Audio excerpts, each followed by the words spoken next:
Being a chartered manager means that you are a specialist in that area, and it means you've got all the skills to do the job to the best of its ability. You are seen as a leader, a true leader who has credentials behind the great work you've already been doing.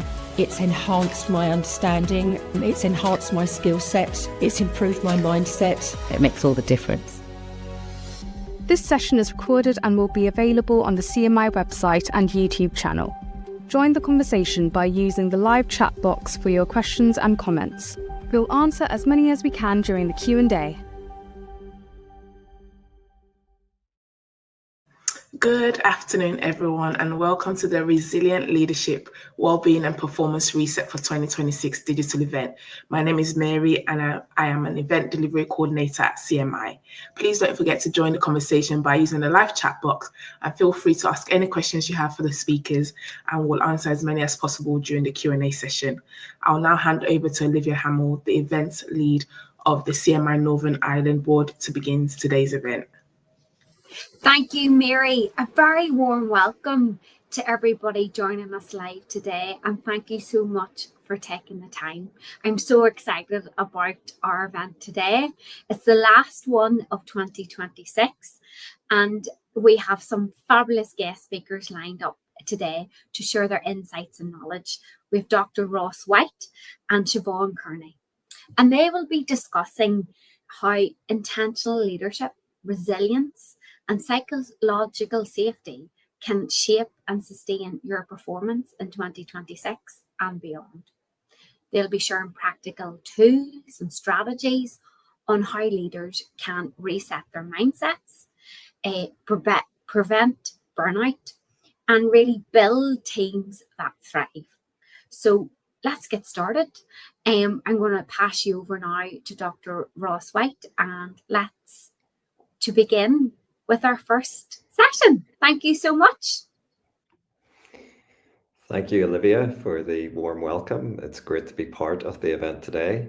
My presentation is entitled Learning to Thrive.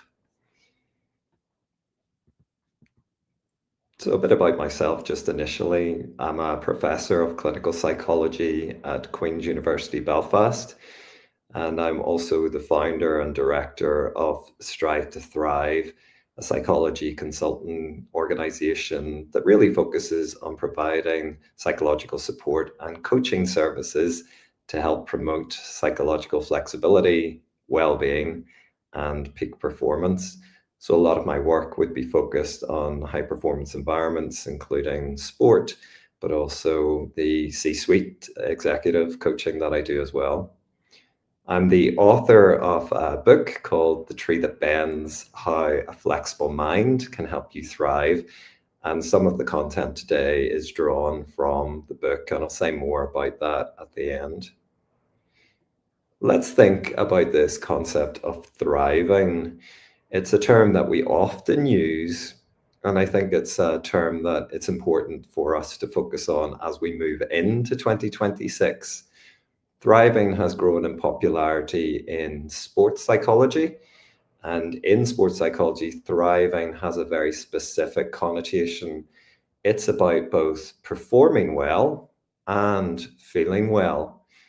Now, we'll all recognize that traits such as being relentless, being gritty, being steadfast, being committed can be highly reinforced and rewarded in high-performance environments. But if we're relentlessly relentless, we will burn out. And the cost really of high performance can be counted in the increasing numbers of people experiencing burnout.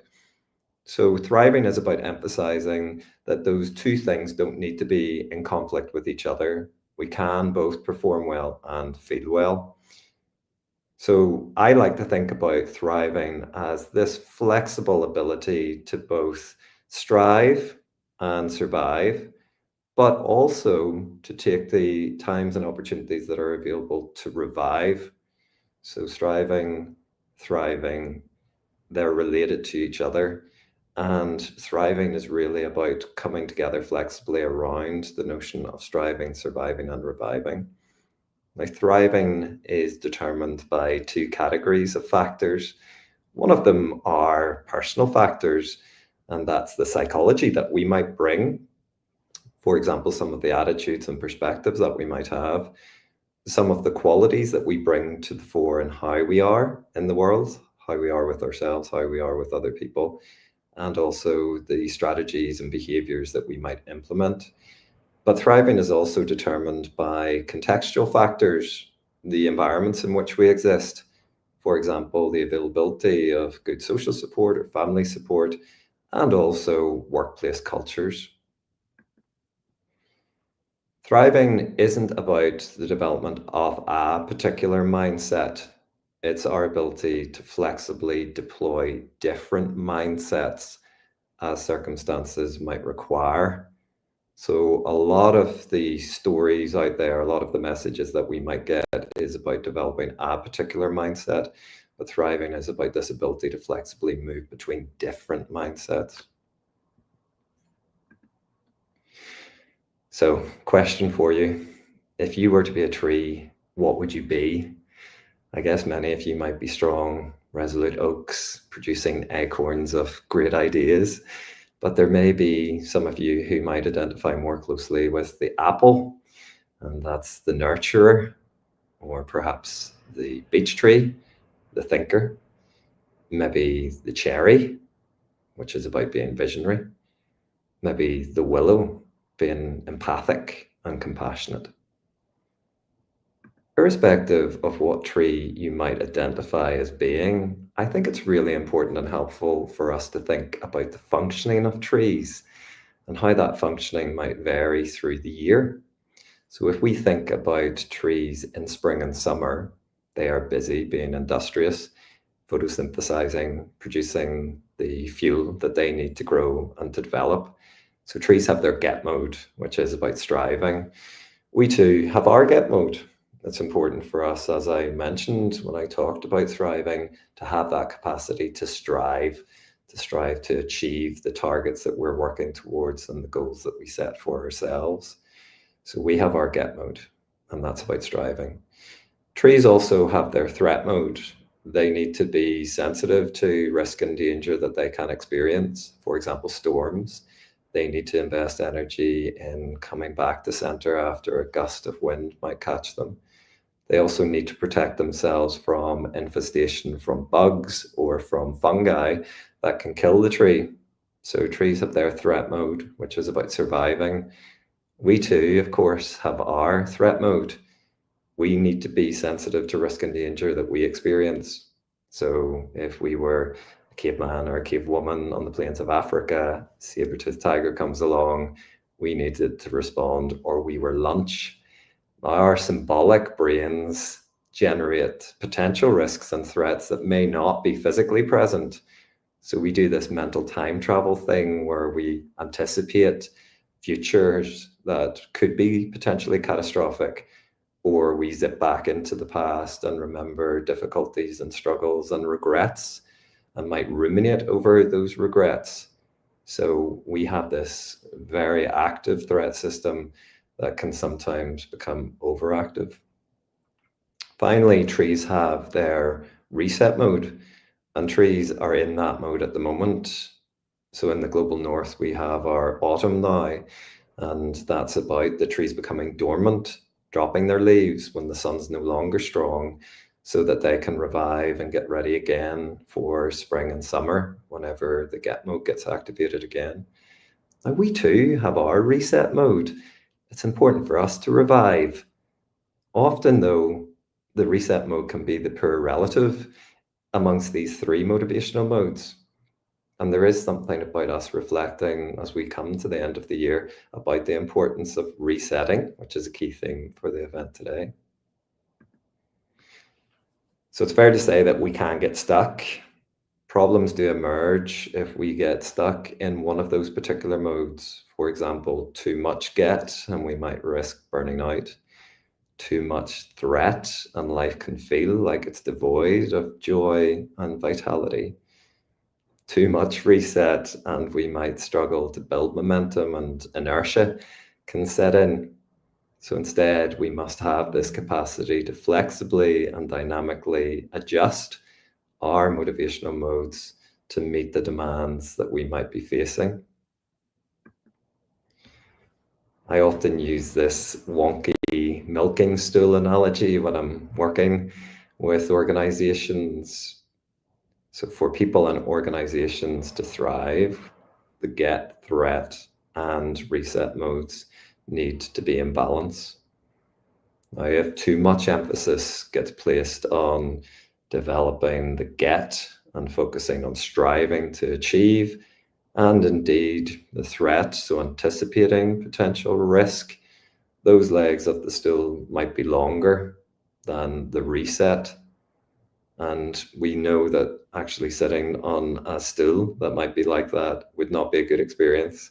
So we need to have equal length, equal investment across the get, threat, and reset modes. So it's an important question for us to ask ourselves and the organizations that we're working in. Well, how much investment is there in get? How much in responding to threat? And indeed, what are we doing around reset to ensure that there is balance? So let's focus in this phase of the presentation on what we can do to be thoughtful and considered in how we might really harness the strength of the reset mode. So as I've mentioned, the reset mode is primarily concerned with reviving. And reviving is about better appreciating ourselves and also the world around us. Taking the time, if you like, to step back, take care of ourselves, realign with our sense of purpose, and go again. So for me, reset mode is most readily activated by accessing 3 self-transcendent emotions. So self-transcendence simply means that those emotions are about connecting us with something beyond ourselves. So we're transcending ourselves. And there are 3 self-transcendent emotions. Those are wonder, gratitude, and then compassion. And we're going to take each of those in turn and give you some tools and techniques that you can take away to ensure that you're accessing those self-transcendent emotions, give you the opportunity to reset. Let's focus initially on wonder. There are different paths to experiencing moments of wonder, but what they all share is the capacity to connect us with something more vast than ourselves. Nature is a great way to experience wonder, and the evidence is very clear. Time in green spaces, so countryside, forests, woods, is very helpful for boosting and elevating our mental health and well-being. So too with inland and coastal blue spaces. The evidence is clear that if we are able to spend time in those kind of natural environments, that helps lift our mood and can be very helpful for safeguarding our mental health. So I think we can all recall those experiences when we've been under a star-filled sky, or when the aurora borealis, for example, was in our back gardens last summer. It's helpful to appreciate that we don't need to go too far to experience the joys of nature and experience those feelings of wonder. And we're just going to shift us now to the experience of gratitude. So gratitude is an emotion that involves expressing our thanks to something or someone beyond ourselves. The research has shown that expressing gratitude can be, of course, beneficial, not just to ourselves, but to the person who is on the receiving end of that gratitude. The research also indicates that we don't necessarily have to express it to another for it to be beneficial to us. And there's been lots of research showing the benefit of keeping a gratitude list. So simply noting down at the end of the day things that you've got reason to be thankful for. Now, to assist you with some of the journaling that you might be interested in doing around gratitude, I wanted to share this acronym, THANKFUL. The T stands for, well, today's opportunities. Was there something that happened today that gave your mood a lift? Health. So what aspects of your well-being might you have reason to be thankful for? Art and music. Was there a piece of music or visual art that you appreciated and that you can note down your gratitude towards? N is for nature. Again, were there aspects of the natural environment, experiences that you had that opportunity around savoring that you're grateful for? K stands for kindness from others. So did someone go out of their way to be helpful or kind to you? F is friends and family. Was there an interaction with a loved one, a partner, a family member, or a friend that you're grateful for? The U stands for unique or unusual. Was there something different that happened today that you're grateful for? And finally, the L stands for lessons learned. What insights or wisdom might you have reason to be thankful for? Now, I'll emphasize that on some days you may only note down one thing across those different elements. Perhaps it's 3 on another day. The expectation is not to have something represented every day for each of those letters. It's just a scaffold or a framework to help you in doing your gratitude list and journaling. Finally, I want to move to compassion, this third self-transcendent emotion. Compassion is both an ability to appreciate the suffering of another and, importantly, to feel motivated to do something to alleviate it. I think it's fair to say that many of us can find it easier to be compassionate to others than we might be compassionate to ourselves. We can have fears and concerns about self-compassion, many of which are misguided. This idea that it's self-indulgent or weak, or it might be letting ourselves off the hook. Rather, self-compassion is this active, courageous willingness to take care of ourselves so that we can continue to take care of others and take care of business. So a simple technique that you might consider using is to think about an entity, perhaps a character from a movie or a book that you could bring to mind that you believe has those qualities of compassion and empathy that would help you deal with some of that self-criticism and harshness that you might direct at yourself at times. So I was working with a CEO and she had to do a lot of public speaking, and she would become very anxious in the run-up to those events. And I worked with her to develop a compassionate supporter, and she went with Morgan Freeman, particularly his voice in Shawshank Redemption, his character Red.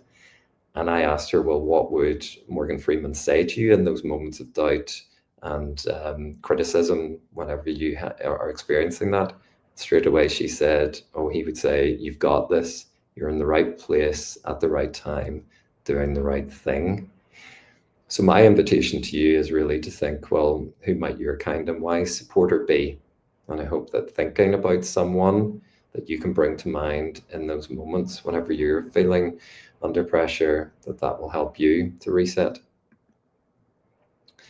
So really, we'll have opportunity for questions, but if you're interested to learn more about the book, The Tree That Bends, please do feel free to check it out. There are a lot more exercises in the book that relate to these ideas around resetting. And I just want to thank you for your attention today. I'm looking forward to further engagement around the questions. If you're interested to learn more, to speak to me about support I can offer, please do feel free to drop me an email or contact me on my socials as well. Thanks very much. Thank you so much, Ross, for that amazing presentation. It was absolutely insightful. And we will be getting into questions now, just to after we have the next guest speaker with us, Siobhan. I just wanted to kind of make sure that we have some shout outs to everybody joining us today. So let us know where you're joining from. We have from Malaysia, Oman, Antrim, County Down, Manchester. So we have people from Derby, Manchester, Southampton, so Worcestershire, What else? I just like to kind of let, and then let me see, Willow. So it's great to see there's loads, everybody from across the globe that is joining us today. Thank you so much, Ross, for that. Now, can I introduce Siobhan? Siobhan is our fabulous next guest speaker from One Wellbeing. She's going to share her insights. She's an experienced coach, trainer, leader, and I can't wait to hear what Siobhan has to say. So thank you so much, Siobhan. Fabulous, Olivia. Thank you. So yes, my name is Siobhan Kearney and I am founder of At One Wellbeing. And I suppose my main interest in the whole wellbeing arena is through my personal experience of maybe from time to time experiencing deep levels of stress, anxiety, worry, and not having the tools to manage that for myself. And then I was chief executive of a mental health charity. And I suppose I learned a lot there about the human condition and how people with depression and bipolar disorder need a toolkit for themselves and for those around them to support them as they, I suppose, manage mental health. And when I consider well-being, and I like Ross's analogy, you know, to the thriving or performing well and feeling well, and the definition of well-being is feeling good and functioning well. So I suppose in December, we want to be feeling good and functioning well. And when it comes into 2026, oh my goodness, it's a new year, a new opportunity. And for us to embrace everything that's going to happen in the next year. So wellbeing and performance reset, it's our ability to succeed, innovate and perform, which is directly linked to our ability to lead with resilience. And I know resilience is a common word, and you know, we're talking about people who are resilient and that ability to bounce back, but actually it's more than the ability to bounce back. It's the ability to meet challenges, to overcome challenges, to work with your teams, to have that full experience while you're in the workplace. So my presentation today is going to be really about the 5 steps to well-being. And, well-being matters to me every single day. I'm currently self-employed. I have been self-employed for the last 7 years, and it can feel quite lonely from time to time. But in my experience of mental health, well-being, resilience, I look after myself every single day. And some of the tips that Ross was giving us in his presentation around compassion, around wonder, around gratitude resonated really closely with me because I live in a state of curiosity, which helps me, I suppose, every single day in my life. And that sense of gratitude, grateful for the roof over my head, grateful to be in my home, grateful that it's not snowing or raining or it's not as windy as we were expecting today. So well-being matters because the world of work is shifting, and it shifts again and again and again and again and again. And I suppose there's rising pressures, there's rising expectations, rising complexity in workplaces. And resilience really now is essential for sustainable performance. And what I have found, and evidence does suggest, that teams mirror the leader's state. So for you as leaders and managers within organizations and businesses, how you feel and what your well-being state is actually matters to your team. And well-being drives performance. It's not all about KPIs, it is about the well-being of you as an individual and also your staff team. And resilient leaders do create psychological safety for their staff team.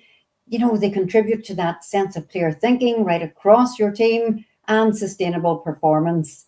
I mean, we're in workplaces and that drive to perform and that drive to be productive is always there. But just to have this opportunity today to take a step back and think, right, okay, what is it that I can do for myself? What is it that I can do to support my team and why their well-being matters as well as your own individual well-being? And I think as I go through the next series of slides, it's important to consider, I'm talking about team well-being and the implementation of the 5 steps to well-being to support your team, but also you cannot pour from an empty cup. And, Ross did say that, we're all human, we're all individuals, and how we look after ourselves is really, really important. So think through when I'm going through the presentation, the types of things, right, okay, so I can connect more, I can give more, I can, whatever it is, to myself, but also for my team. So I'm sure many of you have heard of the 5 steps to wellbeing, which offer a simple evidence-based reset for 2026, using an evidence-based framework that many will recognize. They're usually spoken about in terms of personal well-being, but they are just as powerful when it comes to our leadership role. Those 5 steps to wellbeing, which I'll take you through in the next few slides, is to connect, to be active, to take notice, to keep learning, and to give. And, when I was working in the mental health sector, we designed a lot of our programs around the 5 steps to wellbeing because they had an evidence base. They're supported by the Public Health Agency here in Northern Ireland. They're recognised worldwide as simple steps that we can take for personal well-being, but also for our leadership and our role as a leader or manager within an organisation. And when I say they are simple steps, yes, of course they're simple steps. You can understand them, you can see them, you can read them. But I think the most important thing for you as individuals and for your teams is to put these steps into action. So Connect is the foundation of psychological safety. It really is an underrated performance strategy in leadership. It builds psychological safety and trust. Relationships, human relationships drive performance. And, when I think back to Ross saying, that thriving is performing well, feeling well, it's about our team's performance. It's not just about individual performance. It's about strong communication and sometimes that check-in gently with individuals across your teams. We're so busy and we can, kind of lose that human interaction when there are so many emails coming in, so many tasks to do, projects to finish. But it is that strong communication that can reduce stress across your team. And I suppose when I look back at my experience as a chief executive, my mantra was communicate even when there's nothing to talk about. Be open and transparent with your teams because that builds an absolute massive trust. Because I think when people are busy, maybe they're feeling very, very stressed out. Maybe there's changes happening within the organization. We know the world of work has changed and continues to change. How we communicate with other individuals can reduce stress. Connection accelerates problem solving. And it's more than just contacting members of your team, contacting colleagues. There's a massive difference between connecting with people and just simply contacting people. Send an email saying, how are you getting on? How's things going? Right, okay, it's really important, but that sense of connection with individuals across your teams can't be underestimated because it is so important for psychological safety, how people feel about being at work, how they view you as a manager or a leader. And so the invitation, I suppose, with regards to the leadership reset for 2026 is to have intentional check-ins with your team, not just to think about key performance indicators, about targets, about the red, amber, green systems of reporting against your targets. It's about micro moments of appreciation. And it is, as Ross said, a bit of self-appreciation, saying, aren't I doing a wonderful job here? Aren't I feeling connected with my team? So that's self-appreciation, but also those times when you appreciate your team and not being shy about sharing times when you appreciate your team, because that makes everybody feel good. And that relational leadership, which is really important, it's about the relationships that you have with individuals, the relationships that you nurture, whether you're the willow or the apple or whatever tree you are, that you nurture those relationships with your staff team. And I suppose from my personal experience as a senior leader across a charity here in Northern Ireland, that relationship with my senior management team, with the junior members of staff was really important to me because it was about valuing those individuals who worked on a common purpose with a common goal to support people with depression and bipolar disorder in Northern Ireland.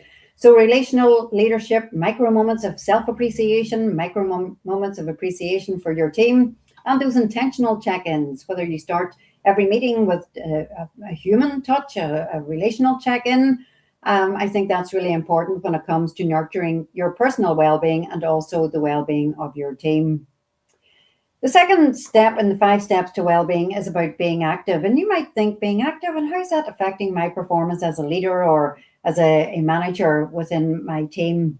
Energy fuels leadership presence. And funny, Ross, when you were talking about, wonderment, compassion and gratitude, and we were talking about blue spaces and land blue spaces and how we can actually build our activity around blue space, around being in nature, around going out for a walk, because energy fuels leadership presence. I am sure you have come in or been on screen on occasions over the last year where you're like, oh my goodness, I am so exhausted. And everybody feels that. So when your energy levels are good, when you are fueling your own performance, you are present in the moment, you're present for yourself as an individual and present for your team. And activity does regulate stress. Going out for a walk, going for a swim, or as I used to enjoy here in Northern Ireland on the River Bann. I live in Portland, not a stone's throw from the River Bann, I can nearly see it. I used to do sit on top kayaking on the River Bann. Not only did that, I was active, it was a physical activity, but it also regulated my stress. And what I noticed was when I pushed off from the shores of the river and I was on my kayak and I'm paddling away up towards a marina, here I am thinking, oh my goodness, where are my problems now? They're all sat on the edge of the River Bann. I have left them behind. And guess what?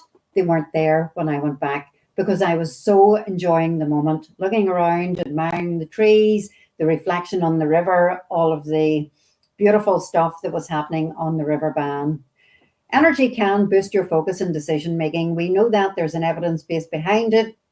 So the more active you are, whether it is taking a walk at lunchtime, having walking meetings if possible, even if you are on Zoom or Teams, actually having walking meetings and use your phone to have those conversations.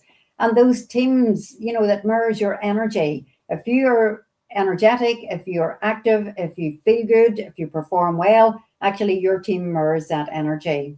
So the Leadership Reset challenge for you in 2026 is to commit to being energetic, not exhausted leadership. And I know it's coming up. What date is it today? It is the 9th of December. We're coming up to that time of year when people take annual leave around Christmas. And you're thinking, oh my goodness, I'm limping towards that break at the end of the year. Let's not be exhausted as we go into 2026. Be energetic. Do the things for yourself. Be active. Be more active if you're already active. And if you find the motivation levels are low at this time of the year, we were talking before you joined today about these New Year's resolutions that people set, going to the gym membership soars at this time of the year. But just commit, I suppose, to one thing that will make you feel more active and be more active. Taking notice, that leadership skill that prevents burnout, awareness of yourself as an individual, and Ross has given us some really, really good tips on that flexibility, that we're not stuck in one mode. Being flexible when we're thriving can prevent burnout. And that awareness of yourself and others. Notice your own state. How am I feeling today? How am I in this present moment? Notice the energy shifts in your team. You will, as a manager or leader within your business or organization, notice those shifts in energy within your team and lead with intention and not reactivity. And I know sometimes we will react to certain situations. We might overreact to situations, but it is about leading with intention. What is my intention for 2026? And so again, the invitation for you for the Leadership Reset is micro pauses, moments in the day where you just take a breath, where you just slow down, maybe mindful moments, maybe a moment, as Ross had said, around the gratitude journal, to give thanks, to really think about what is happening with me right here, right now, emotional scanning, and have clarity before action. And I think that's incredibly important because we are busy. I know that, everybody in this call has taken time out today to join us for this presentation. We're busy, but the more we can slow down, the more that we can focus on the here and the now, actually that provides us with a lot of clarity rather than react. In busy workplace scenarios, we may have that propensity to react rather than respond. So I think responding instead of reacting is really important as we enter 2026. Keep learning. Whoever thought that keep learning was good for our mental health and well-being? And there is an evidence base behind the fact that keeping learning gives us a sense of achievement. We feel good about the ability to keep learning. And it really is that driver of innovation and confidence. So learning fuels adaptability, flexibility. We also talked about the flexible mindset. So what is it that we can do for ourselves when we're thinking, right, okay, I want to increase my confidence. I want to be innovative in my workplace. I want to be adaptable. And when we're thinking about it, it builds confidence, because if we're learning new skills, or in fact, if we even revisit skills that we once had and we relearn those skills, actually it builds confidence.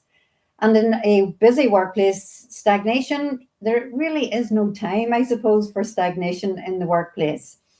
But the fact that if we keep learning about our staff team, learning about ourselves, learning about all of the information that Ross has shared with us today, for example, actually that can prevent stagnation. We're active, we're ready, we're energetic, we're confident, we're innovative, we have the energy to go into 2026 with adaptability, flexibility. We want to thrive and will thrive in 2026. So what about setting micro-learning as a habit and not an event? We don't have to set aside time every week to do something around learning. We can listen to podcasts in the car or the train as we're going to work. We can do small things in short bursts and make it consistent, because keeping learning is an evidence-based way to manage your mental health and well-being, to become more resilient to poor mental health. And as I said, we are all walking a fine line. I know it from my own personal experience and my professional experience.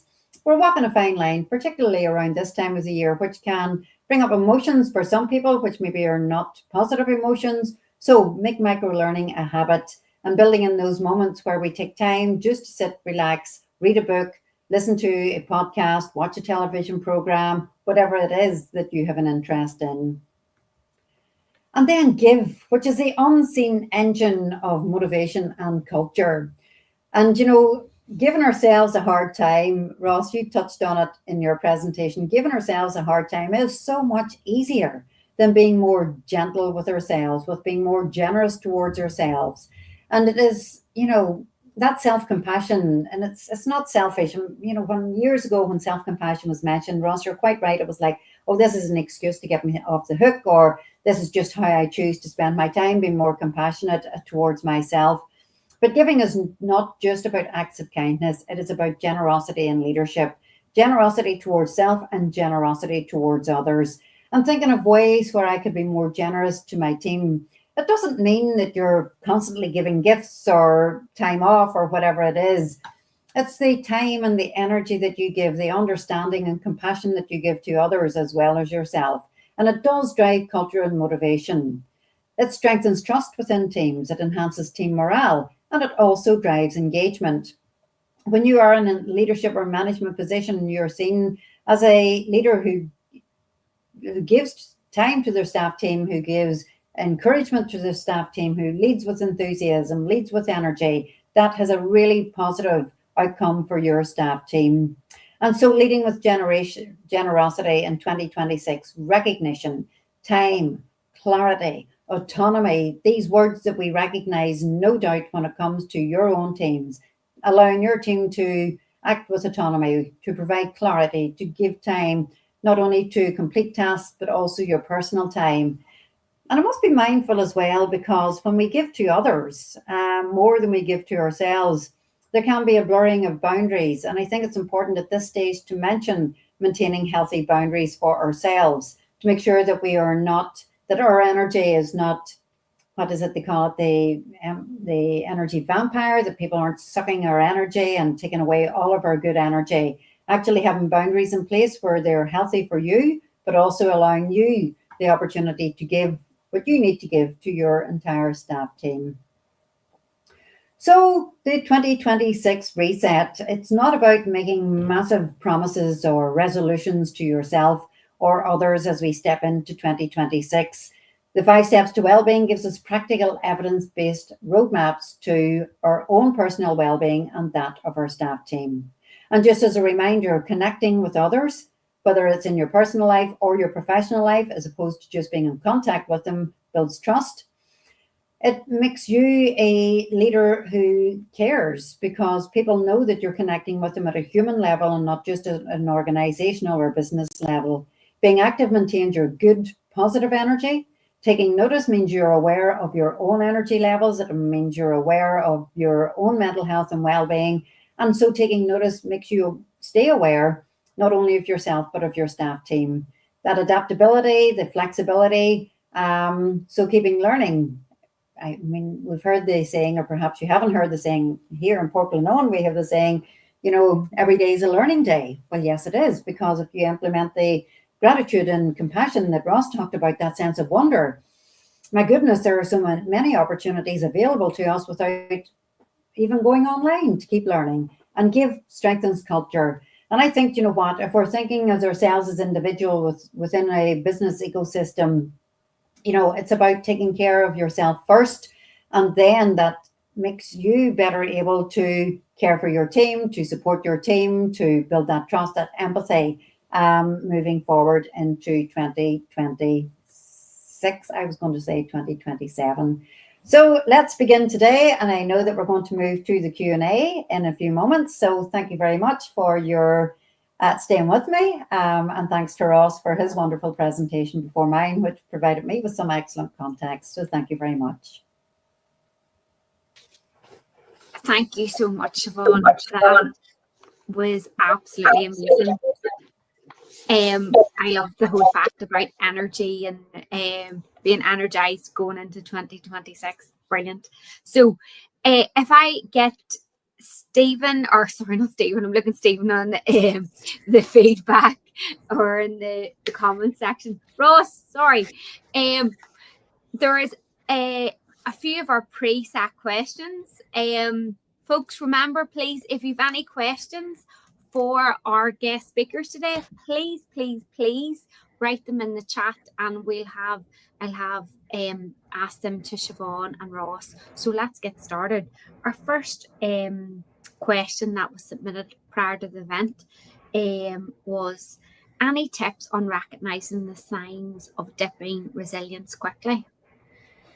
Yeah, maybe I can come in here. I think burnout is clearly the antithesis of that thriving and that resilience that we've spoken to. And it's really characterized by three key signs. One is this loss of energy, referred to as exhaustion. So the physical exhaustion that we will feel as employees. Then there's also this increased cynicism that we might have in relation to our roles, or indeed the organizations that we might be part of, referred to as depersonalization. And finally, then there's a reduced level of functioning within the role. So the effectiveness dips. So those would be the three key indicators of that reduction in levels of resilience, which are characteristic of burnout.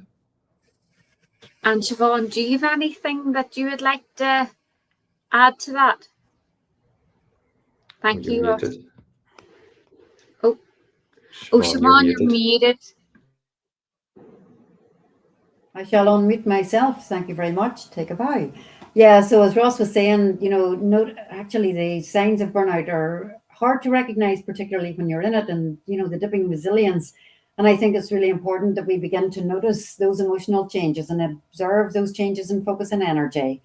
And, if there are behavioral cues, you're withdrawn from colleagues, you're feeling really exhausted, you're missing deadlines. And it is that checking in on your own well-being on a more regular basis. And, I'm sitting here saying that this is my tips, and then sometimes I forget about my own tips and I'm like exhausted. And then I'm like, what has happened?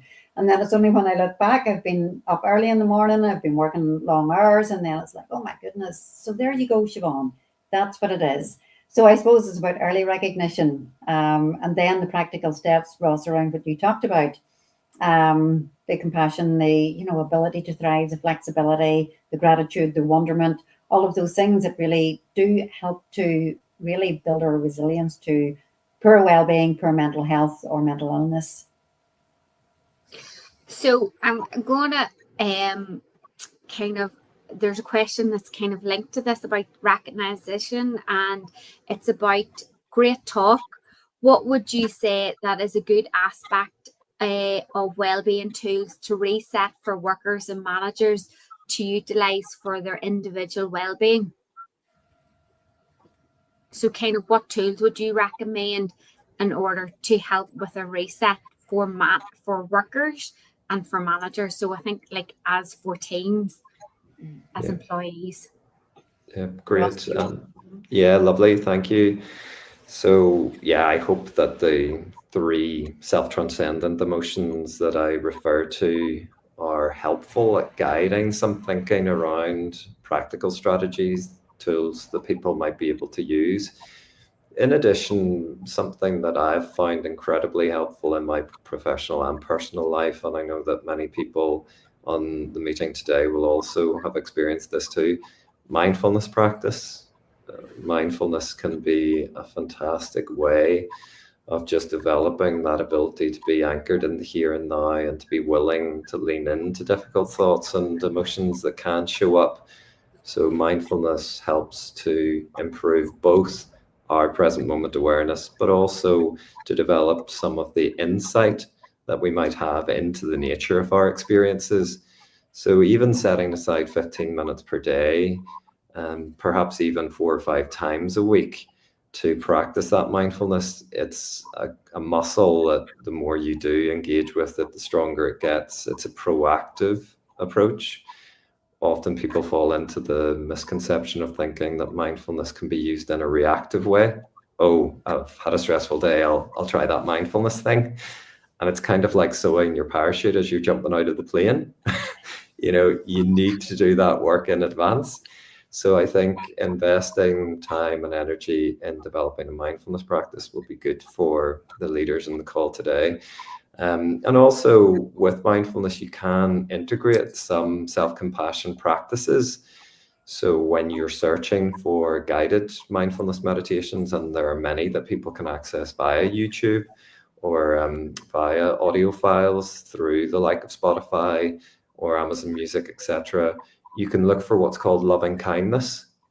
And it may sound a little airy-fairy, but it's amazing because it does really develop our compassion around people that we might have reason to be antagonistic against, right? And if we're able to practice some of that, that can really show our capacity to develop the compassion.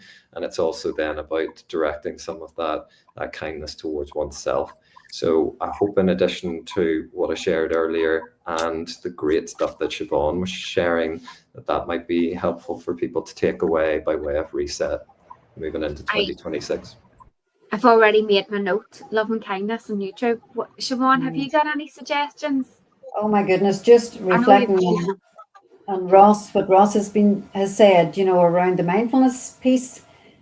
Mindfulness is what they call a simple technique, but it takes practice. Ross, you're absolutely correct. And there are so many free resources out there. And when it comes to the 5 steps to well-being and taking notice, so taking notice in itself can create mindful moments within teams, but also taking notice of what's happening within yourself. And Ross, you talked about the inner critic. You talked about, all of those conversations, negative conversations that we can have with ourselves.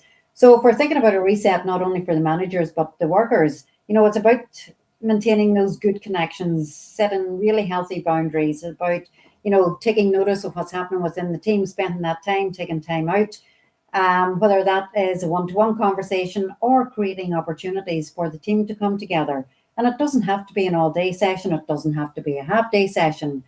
But I suppose when you're thinking about team dynamics and, the organizational culture, what we have talked about today is really helpful. And I know, Olivia, you're sharing the presentation with the individuals who are here today. So, do a wee bit more research for yourself on some of the topics that were covered. Ross's book's there. So, it's about being proactive, but having those conversations with your team to get a real sense of what matters to them and what works for them.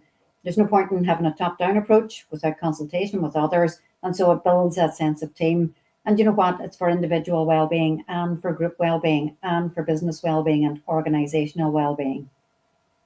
I think within this space, there can be a lot of noise and a lot of tools and a lot of strategies, and individuals, managers, being part of a team can feel overwhelmed by the fact that, they don't know where to start and they don't know what one would say is a good resource. And I think that by doing this webinar, we've kind of identified what are excellent resources and tools that can be employed in order to develop resilience, in order to recognize the dips within resilience and how then to address them. If we go on to the second question that was submitted beforehand, Mary, please. So, remote work boosts flexibility but makes stress harder to spot. What are your top 3 practical actions managers can take to support well-being and performance in dispersed teams? I think that's supposed to be. Great. I don't think it's supposed to be tea. Yeah. Well, I really loved Siobhan's emphasis on the intentional check-ins. So that was my number 1 tip. Make well-being visible and discussable through those intentional check-ins and signpost sources of support. And I think having graded forms of support is important, ranging from self-help books to specialist services that can be referred on to. As leaders in those intentional check-ins, I would really propose that people consider sharing some of their own vulnerability in a way that feels safe, okay? Because I think expressing our own vulnerabilities and uncertainties, our fears, our concerns, creates a space where other people that we're managing can step into. And that's about building that sense of safety and trust. So as leaders, we always sort of revert to this sense that we must have it buttoned down and be very kind of composed and on top of it. But actually, I think there can be great benefit in us being able and willing to share some of the doubts and concerns that we have in those check-ins. Secondly, I would say be clear about the team-wide boundaries that the organization is setting that will allow people time and energy for recovery and make workload more manageable. So we've seen, for example, organizations move towards email policies about emailing between office hours so that people are given that time away to reset and to recover. And there are other examples of those kind of techniques and strategies that set boundaries across the organization. And then thirdly, set clear, agreed upon priorities and success metrics, right? Be clear about what the expectations are. And then I would say celebrate successes, but also consider celebrating failures. Now that might sound counterintuitive, but actually within failure, there is learning, there is effort, and it's important for people to mark the end of an effort that maybe hasn't turned out as positive as it could have been. And I think, again, that builds this sense of safety, that it's not about necessarily delivering 100% of the time. Sometimes the best learning can be in outcomes that don't work out as favorably as we would have liked, but it's important to also mark that. Siobhan, I think that's so important, celebrating failures and recognizing it's okay to fail, because sometimes in the workplace, particularly in some sectors, you don't want to acknowledge that you've done something wrong, and that you don't really want to be seen as, oh, in a team meeting, asking, is that a silly question? Siobhan, what's your take on this question? Is there anything else you'd like to add? I suppose when it comes to managing remote teams, it's a thing really, Ross, that we hadn't heard of pre-COVID, that people were working remotely. So that was a whole shift in organizational engagement and communication. And I think the points that Ross made around that open and clear communication around the boundaries, that we're not having expectations that people are going to be answering emails at 11 o'clock at night. But also, that intentional check-in that you talked about, Ross, is so incredibly important, and that vulnerability and sharing vulnerability. There is absolutely nothing wrong with sharing vulnerability in a measured way, of course. But regular check-ins, structured check-ins, it's not, just ringing or messaging for a chat. But what is the focus of this? Is it focusing on our well-being? Is it just a light touch check-in? Obviously, there will be work-focused meetings. And that peer-to-peer connection, I think, is really important when it comes to managing remote teams and making sure that their well-being is maintained and protected by working remotely. And we do know that it can be a very, very lonely place. Sitting in front of this big screen in my office, there's nobody here. It can feel very, very lonely and very isolating. So I think that in communicating with intention, the peer support, creating opportunities for informal conversations, I think is really helpful as well. And that's on top of everything else that Ross had said, which is really, really important. And what can I ask you to kind of build on that? What does an intentional check-in look like within a team? Can you give us some practical examples of, because sometimes, we just to unpack, what does an intentional check-in look like if I'm a manager? Siobhan, do you want to take that one and then move to Ross? Ross, I think Ross was going to speak. Were you, Ross? Oh, right, Ross, then you go. Yeah, trying to mix it up a bit. Great, yeah. It can take different forms, and I think it was great that Siobhan was highlighting that it needs to be planned and structured. That's the intentional piece. The risk is that it starts to become like micromanagement if it's not set, organized in advance, and people can then feel more unsettled as a consequence of these check-ins. So it may be, for example, that there are anchor sessions where there's an expectation that team members be present and have the opportunity to interact with each other, even though they're based remotely in different settings. It may be a catch-up meeting once a week on a specific day at a specific time, allocated to a particular staff member or staff members, where the manager is meeting with them to check in. So yeah, the clarity and the transparency about when it's going to happen, how long it will happen for, what the parameters, the terms of engagement, the terms of reference are for those meetings, being really clear and transparent from the outset, so that people can feel that that's a source of support rather than simply another thing that they feel they ought to or have to do. Sure. Yeah, Thank you, absolutely. Ross, for that. And I just see Rebecca Thurby, I think it is. Sorry, Rebecca, if I've mispronounced your name, has said, I meet fortnightly with my team members. One is a formal one-to-one and the other is a check-in, which is a theme of well-being and top tips. I love it because there's the intention. It's regular, it's focused. It's not just about, putting the wrongs of the world right.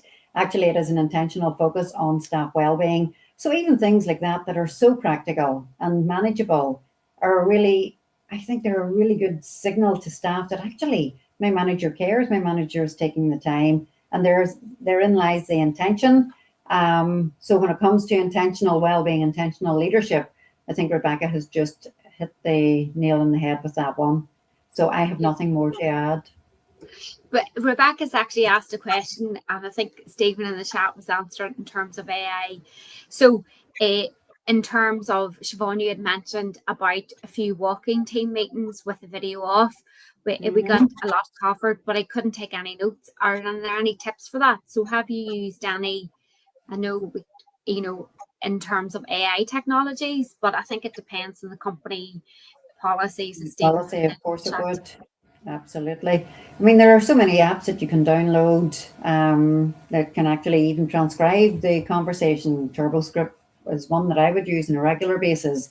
But it is the voice recording, which then can be translated into a written record. There are so many, and I wouldn't want to recommend any in particular, but I suppose it's just finding the one that works for you as an individual or for your teams. And Olivia, exactly what you said, within your own company's policies and procedures, because you're recording conversations. I always have to ask for permission even to record a Zoom meeting. So it's really important, but there's technology available there. And you know what? Sometimes having no notes and no intention to take notes is also exceptionally freeing. Yeah. So there's no pressure on anybody. But Rebecca, I like that as well. The walking meetings is really. Ross, what about yourself? Have you got any thoughts on it? No, it's really important, clearly, to adhere to the guidelines around confidentiality and how that data, if it's being recorded, is going to be stored and used. But certainly in meetings that we have, albeit not walking meetings, Teams has been incredibly helpful in terms of the transcription that it can generate and the accuracy of that transcription. And I know that Zoom also affords those capabilities as well. But I also loved Siobhan's idea about, well, sometimes it's about not necessarily tracking the intricacies of the conversation, but more maybe at the end of the meeting, reflecting on 2 or 3 key takeaways. So in my work with clients, I often say at the end, if you were to take one key thing away that's really resonated and landed with you from our meeting today, what would that be? And I think that's about the process of trying to synthesize some of the key themes and just process key takeaways. So maybe that simple approach about, well, what are the action points that we're maybe going to take away from our meeting today might suffice, rather than having to record every detail. I think that's a perfect way to end. Thank you so much, folks. We're slightly, maybe a couple of seconds over time. A big, big thank you to Ross. Big thank you to Siobhan. I'll clap for everybody. It's been an absolutely fantastic and engaging and time to stop and think, and encouraging us to, as managers and as leaders, to really think about what we want to achieve in 2026 and how do we intentionally actually think meet our goals and what are our goals. So it's been absolutely fantastic. Right, and I see there's lots of engagement in the chat and lots of talking to each other. So that's absolutely been amazing. I'm going to say it. Happy Christmas, everyone. Yes, I got it in. And thank you so much for everybody joining us today. And we look forward from CMI Northern Ireland Board to hosting more fabulous webinars in 2026. So that's us for today. Thank you so much, everyone. And we'll hand it back to Mary. Perfect. Yeah, so that's it for today's session. Thank you to Olivia, to Dr. Ross and Siobhan for your insight and expertise. Please stay tuned to hear more about CMI membership, and thank you for joining us. Don't forget, as a CMI member, you can find the latest management and leadership insights at managers.org.uk. If you're not yet a member, join our community to discover CMI Confidence with on-demand resources, our network of mentors, and industry-leading accreditations.